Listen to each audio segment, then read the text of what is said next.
CA लागू होने के बाद दिल्ली के सीएम अरविंद केजरीवाल ने बीजेपी पर जमकर निशाना साधा। उन्होंने कहा कि बीजेपी शायद दुनिया की अकेली पार्टी है जो पड़ोसी देशों के गरीबों को अपना वोट बैंक बनाने के लिए गंदी राजनीति कर रही है। ये देश के खिलाफ है। नमस्कार। कल भाजपा की केंद्र सरकार ने सीए लागू करने का नोटिफिकेशन जारी किया है। 10 साल देश पे राज करने के बाद ऐन चुनाव के पहले इन लोगों को सीए की बात करनी पड़ रही है। अगर 10 साल में कुछ अच्छा काम कर लेते तो शायद आज सीए की जगह अपने कामों पे वोट मांग रहे होते। आज देश के सामने सबसे बड़ी समस्या महंगाई और बेरोजगारी की है। किसी को भी घर चलाना मुश्किल हो रहा है, इतनी ज़्यादा महंगाई हो गई है, कमर तोड़ महंगाई हो रही है। उधर हमारे युवा दर दर की ठोकरें खा रहे हैं रोजगार के लिए, उनके ऊपर डंडे लाठियां बरसाई जा रही हैं।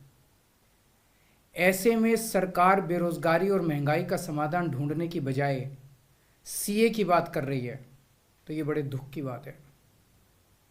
ये सीए आखिर है क्या? बीजेपी की केंद्र सरकार का कहना है कि 3 देश, बांग्लादेश, पाकिस्तान और अफगानिस्तान, इन 3 देशों के अल्पसंख्यक जो हैं वो अगर भारत की नागरिकता लेना चाहें तो उन्हें भारत की नागरिकता दे दी जाएगी। इसका मतलब बड़ी संख्या में यहाँ से अल्पसंख्यकों को हमारे देश में लाया जाएगा, उनको रोजगार दिए जाएंगे, उनके लिए घर बनाए जाएंगे, उनको यहाँ बसाया जाएगा। अजीब बात है ना। बीजेपी की केंद्र सरकार से हमारे बच्चों को रोजगार दिए नहीं जा रहे, पाकिस्तान से लोगों को लाके उनके बच्चों को रोजगार देना चाहते हैं। हमारे लोगों के पास तो घर नहीं है, भारत के तो ढेरों लोग बेघर हैं, लेकिन बीजेपी वाले पाकिस्तान से लोगों को लाके उन्हें भारत में बसाना चाहते हैं, उनको घर देना चाहते हैं। हमारे रोजगार उनके बच्चों को देना चाहते हैं, हमारे हक के घर उनमें पाकिस्तानियों को बसाना चाहते हैं। भारत सरकार का जो सरकारी पैसा हमारे परिवार और देश के विकास पे खर्च होना चाहिए, वो पैसा पाकिस्तानियों को भारत में बसाने पे खर्च किया जाएगा।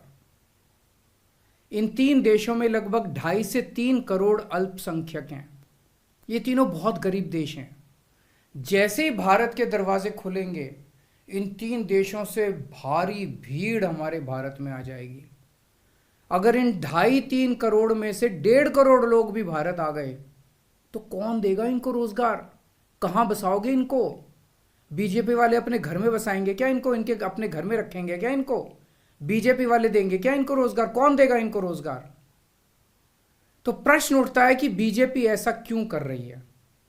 कई लोगों से मैंने बात की, कुछ लोगों का कहना है कि ये पूरा का पूरा खेल वोट बैंक बनाने की गंदी राजनीति है। इन तीनों देशों से 1.5-2 करोड़ लोगों को अगर भारत ले आया गया और उनको चुन चुन के इस तरह से देश के अलग अलग भागों में बसाया गया, जिससे जहां जहां बीजेपी के वोट कम हैं वहां झुग्गियां डाल के अगर इन लोगों को वहां बसाया गया तो वहां बीजेपी का एक पक्का वोट बैंक तैयार हो जाएगा, बीजेपी के वोट बढ़ जाएंगे। और आने वाले इस चुनाव में तो नहीं, आने वाले भविष्य के चुनाव में बीजेपी को इससे बहुत बड़ा चुनावी फायदा मिल सकता है, ऐसा कुछ लोगों का कहना है। मुझे नहीं पता ये सच है कि गलत, लेकिन सबसे बड़ा प्रश्न है कि बीजेपी ये क्यों कर रही है। एक तरफ बीजेपी की हरियाणा सरकार हरियाणा के बच्चों को रोजगार देने में असमर्थ है। रोजगार के लिए हरियाणा सरकार अपने बच्चों को इजराइल भेज रही है। इजराइल में हम सब जानते हैं कि युद्ध चल रहा है, हमारे बच्चों को युद्ध में धकेला जा रहा है। अपने बच्चों को तो रोजगार है नहीं और पाकिस्तानियों को भारत लाके उनके बच्चों को रोजगार देना चाहते हो। मेरी तो ये बात बिल्कुल समझ से परे है। बीजेपी वाले पूरी दुनिया से बिल्कुल उल्टा चल रहे हैं। पूरी दुनिया में कोई भी देश अपने पड़ोसी देशों के गरीबों को अपने घर नहीं लाना चाहता। पड़ोसी देशों के लोगों को अपने देश में आने से रोकने के लिए पूरी दुनिया में हर देश तरह तरह के कानून बनाता है, बॉर्डर पे दीवारें लगाता है, बॉर्डर पे बिजली की तारें लगाई जाती हैं ताकि पड़ोसी देश का कोई भी व्यक्ति हमारे देश के अंदर ना आ सके। बीजेपी शायद अकेली पार्टी है पूरी दुनिया की जो पड़ोसी देश के गरीब लोगों को अपने देश में घुसाने के लिए दरवाजे खोल रही है, बिल्कुल उल्टा कर रही है।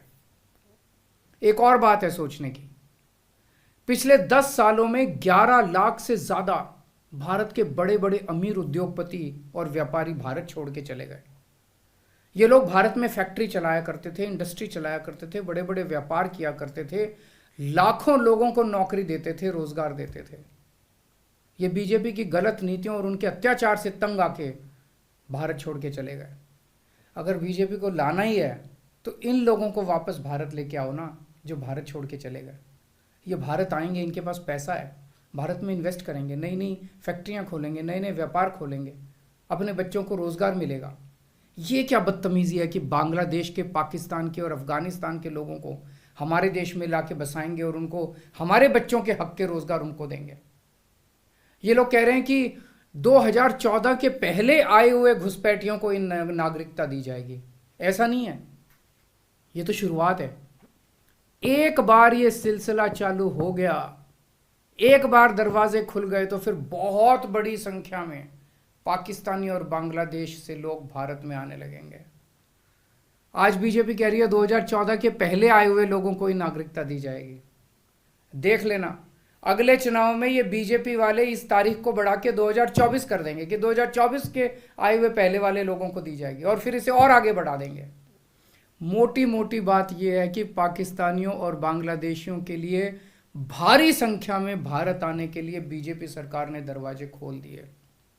ये देश के लिए बेहद खतरनाक है और इसका सबसे ज्यादा खामियाजा उत्तर पूर्व, नॉर्थ ईस्टर्न स्टेट्स भुगत रहे हैं, खासकर आसाम।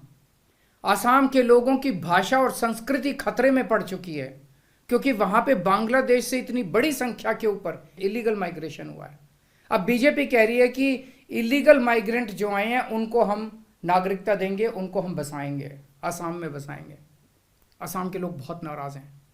एक तरह से देखा जाए तो हेमंत बिश्व शर्मा जो बीजेपी के मुख्यमंत्री हैं, उन्होंने धोखा दिया अपने लोगों को। अपने असम के लोगों की खातिर उन्हें सीए का विरोध करना चाहिए था। उन्हें कहना चाहिए था कि असम के लोगों की संस्कृति और भाषा दोनों खतरे में है, ये बिल्कुल बर्दाश्त नहीं किया जाएगा। तो दोस्तों, पूरे देश की मांग है कि सीए को वापस लिया जाए। हम किसी हालत में अपने बच्चों की नौकरियां, अपने बच्चों के रोजगार दूसरे देश के लोगों को किसी हालत में नहीं देंगे। और अगर बीजेपी नहीं मानती तो इसको वापस नहीं लेती तो इस चुनाव के अंदर बीजेपी के खिलाफ वोट करके आप अपना गुस्सा जाहिर कीजिए। नमस्कार।